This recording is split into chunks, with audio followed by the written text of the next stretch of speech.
لکېږي چې هر ځل به موږ راشو میټینګ به وکړو خبره به خلاصه شي.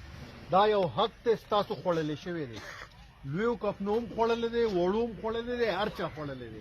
نو دې دپاره څه ترتیب جوړ کړئ، څه سیسټم وله جوړ کړئ، په شریکه یو مشوره جوړه کړئ. زما خو به خوښه دی، زما خو تجویز دا دی ټول د هاوس نه پې منظوري والی لکه د یو ناظم صاحب دی خو ځان له په خپل کلي کې یو ځل ناظم شوی اوس هغه چیرمین دی، زه روټه خو ځان له 1500 اخلي او 14.5 کیلو یې ورکړي دي، 50 لکه روپۍ یوازې د ده نه والي شوي دي. یوه ناظم صاحب ته لږ سټیپ اوچت کا، اتیا سل کسان ته کا، دا نور چې چا چا داسې کړي دي په هر کلي کې نومونه ولیکئ چې چا چا د چا چا ډاکه شوې ده، چا چا په کور باندې چې ډاکه شوې ده هغې راپاسئ.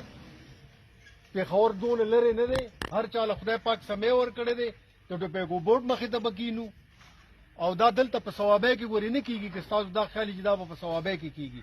د ثوابۍ او حال دا دی چې څنګه انورخان لالا ووایي د هیڅ شیز تپوس په ثوابۍ کې نشته.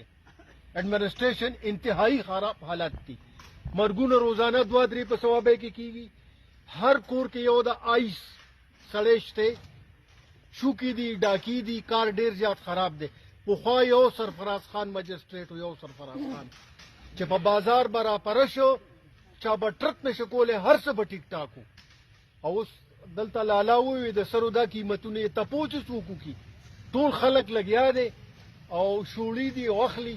زمونږ ایډمنسټریشن نوره خراب ده چې ایډمنسټریشن نه ښه شوي دا یو مسله نه حل کېږي. تاسو د 425 روپو له لږ غوندې محنت وکړئ، د دې دپاره حکمت عملي جوړه کړه. دا ګورې په ناسته باندې نه کېږي که ستاسو دا خیالي دې له به پاسئ، دې له به جدوجہد کوئ، نو هله به دا کار کېږي. او دا خبره ستاسو جایز ده، حق ته په هر لار باندې ټیک ده چې چا په 425 او په 525 روپۍ تماکو اخیستي دي د هغې دادا به دې خلکو له پیسې ورکوي. خو که موږ اتفاق وکړو راپاڅېږو.